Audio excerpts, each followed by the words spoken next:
দেশে চলমান সাম্প্রদায়িক হামলা নির্যাতন বন্ধে সরকারকে আরও দায়িত্বশীল ও কঠোর হওয়ার আহ্বান জানিয়েছে বাংলাদেশ পূজা উদযাপন পরিষদ ও মহানগর সার্বজনীন পূজা কমিটি।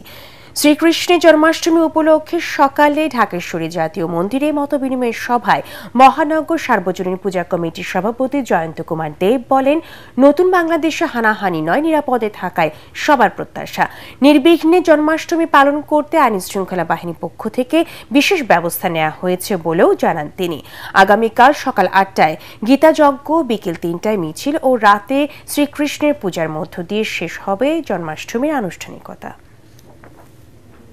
আমরা বিশ্বাস করি এই বাংলাদেশ সামনের দিকে এগোবে।